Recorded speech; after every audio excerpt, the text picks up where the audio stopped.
देखिए प्राची, इस पूरे मामले में जो एजेंसी लगातार धरपकड़ कर रही हैं, छापेमारी कर रही हैं, उनसे अब से कुछ देर पहले जो हमारी बातचीत हुई है तो उनका ये कहना है कि जो रिकवरी हुई है वो तो बहुत अच्छी बात है, जो पूरा मॉड्यूल ब्रस्ट हुआ है वो भी बहुत अच्छी बात है, लेकिन ट्रिगर ऑफ द मोमेंट यानी कि अभी एक लौती जो चीज़ सबसे बड़ी चुनौती है एजेंसी के सामने वो ये है कि 2900 किलो के आसपास अमोनियम नाइट्रेट, जिससे लाल किले के बाहर विस्फोट हो चुका है, वो तो बरामद किया जा चुका है फरीदाबाद से, लेकिन अभी भी देश के कुछ हिस्सों में 300 किलोग्राम अमोनियम नाइट्रेट मौजूद है। यानी कि 3200 किलो की जो खेप आई थी बांग्लादेश की किसी फर्टिलाइजर कंपनी से नेपाल के रास्ते हिंदुस्तान पहुंचती है, उसमें से 300 किलो अगर अमोनियम नाइट्रेट अभी भी मौजूद है, वो फरीदाबाद के इलाके में हो सकता है, वो उत्तर प्रदेश के इलाके में हो सकता है। और जो सबसे हैरानी की बात हमारे लिए है वो ये है कि बिहार का भी जिक्र हुआ है कि बिहार में भी उस अमोनियम नाइट्रेट की जो खेप है वो मौजूद हो सकती है, क्योंकि खेप को अलग अलग डाइवर्ट किया गया था। तो एजेंसी इस समय जो अपने सामने चुनौती रखी हुई है वो यही रखी हुई है कि उन लोगों तक पहुंचा जाए जिनके पास ये अमोनियम नाइट्रेट की खेप मौजूद है, क्योंकि जिस तरीके का ब्लास्ट लाल किले के बाहर हुआ है,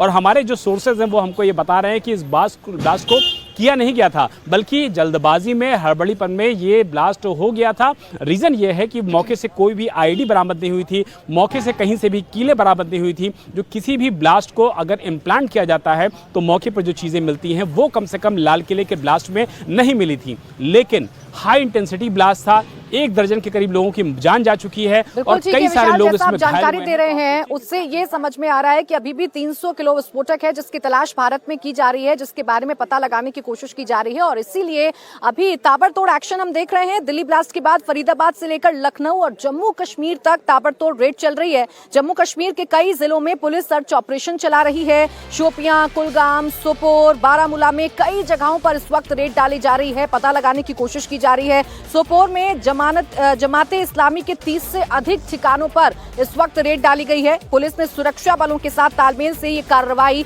सोपोर के अलावा राफियाबाद जैसे इलाकों में की है। ये कार्रवाई इन विश्वसनीय खुफिया इनपुट के बाद हुई कि इन इलाकों में जैश से जुड़े आतंकी फिर से एक्टिव हो चुके हैं। छापे के दौरान पुलिस को कई आपत्तिजनक दस्तावेज, डिजिटल गैजेट और प्रिंटेड मटेरियल भी मिले हैं।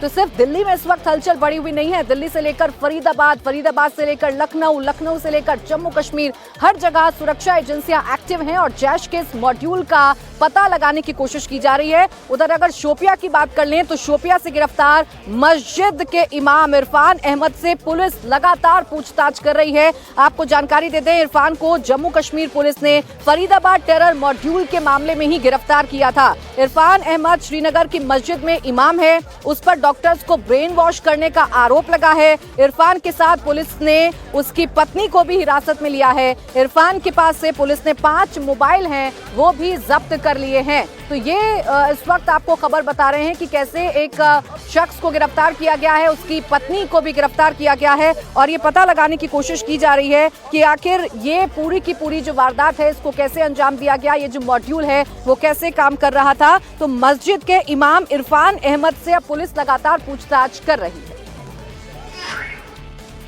देश की राजधानी दिल्ली को दहलाने की साजिश का खुलासा श्रीनगर के इसी इलाके से उस समय हुआ जब 19 अक्टूबर को श्रीनगर पुलिस ने एक एफआईआर लॉन्च किया, और एफआईआर में जैश ए मोहम्मद के पोस्टर लगाने का आरोप था। हम इस वक्त श्रीनगर के उसी नौगाम बनपोरा इलाके में मौजूद है जहां पर ये पोस्टर्स लगाए गए थे। यही वो जगह है जहां पर जैश ए मोहम्मद के पोस्टर्स लगाए गए थे, और ये पोस्टर मौलवी इरफान के कहने पर इस इलाके में लगाए गए थे। पुलिस ने जब पूरे मामले की तहकीकात की तो पता चला कि कुछ स्टोन पेल्टर्स है जिनका रिकॉर्ड 2019 में था कि वो स्टोन पेल्टिंग करते थे। कई बार पुलिस उन्हें गिरफ्तार भी कर चुकी थी।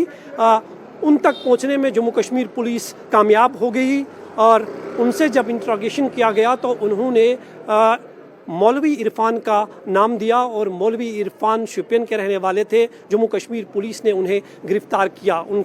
से जब पूछताछ की गई तो उन्होंने कई बड़े नामों का खुलासा किया, और सबसे पहला नाम जो था वो डॉक्टर अदील का था, और डॉक्टर अदील सहारनपुर में थे, और सहारनपुर से डॉक्टर अदील की गिरफ्तारी हो जाती है। और डॉक्टर अदील जब गिरफ्तार होते हैं उनसे पूछताछ की जाती है तो जीएमसी मेडिकल कॉलेज अनंतनाग से उनके लॉकर से एक AK-47 राइफल जो है वो बरामद की जाती है, और धीरे धीरे जो है इस पूरे नेटवर्क के जो कनेक्शंस है वो सामने आ जाते हैं और उसके बाद डॉक्टर मुजम्मिल की गिरफ्तारी हो जाती है। आदिल के कहने पर वो ये खुलासा करता है कि उनके साथ एक और डॉक्टर मुजम्मिल है और डॉक्टर मुजम्मिल को जब गिरफ्तार किया जाता है तो फरीदाबाद में उनके पास में से भारी मात्रा में हथियार और गोला बारूद भी बरामद किया जाता है और एक बहुत बड़े नेटवर्क का खुलासा होता है। डॉक्टर उमर का नाम सामने आ जाता है। हालांकि डॉक्टर उमर जो है इस बीच फरार होने में कामयाब हो जाता है, लेकिन आखिरी बार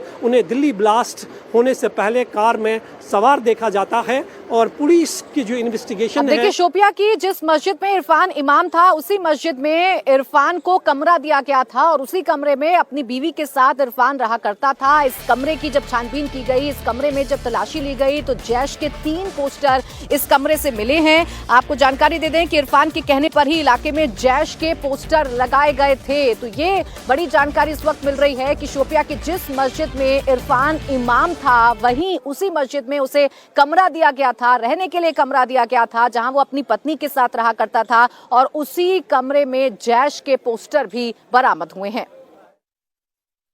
हम इस वक्त मस्जिद अली में मौजूद है और ये फैज़ाबाद कॉलोनी है श्रीनगर के नटीपोरा इलाके की और ये जो मस्जिद आप देख रहे हैं इसी मस्जिद में इरफान जो है नमाज पढ़ाते थे, जो मुफ्ती के नाम से भी जाना जाते थे। वर्ष 2019 में वो इस इलाके में आए थे और इसी मस्जिद के परिसर में उन्हें यहाँ की जो महिला कमेटी है, जो मस्जिद कमेटी है, उन्होंने एक रूम जो दिया था उन्हें रहने के लिए। ये आप देख सकते हैं, ये उनका रूम सामने है और यहाँ पर अभी भी 2 ताले लगे हुए हैं क्योंकि मस्जिद के इमाम की जो है गिरफ्तारी हुई है। उन पर आरोप है कि उन्होंने जैश ए मोहम्मद के पोस्टर जो है नौगाम इलाके में लगाए थे। ये तस्वीर आप देख सकते हैं, ये उनका वो रूम था जहाँ पर वो 2019 से कोविड के दौरान जब वो यहाँ आए थे यहाँ पर रह रहे थे।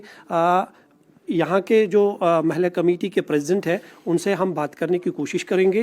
जी, हम आपसे ये जानना चाहेंगे, यही वो कमरा है जो इमाम साहब का? हाँ, यही कमरा मौलवी साहब के हमने रखा क्योंकि उसको रात भर बैठा, दिन को बैठा कमरा रखा, आराम से बैठता वो। कहीं भी वो फैमिली भी लाता इधर, कहीं भी मतलब फैमिली भी रहता है, खासकर सर्दी में। गर्मी में इनको मतलब ज़मीन के साथ काम होता है, गर्मी में 2-3 महीने उसको घर भी बेचता है।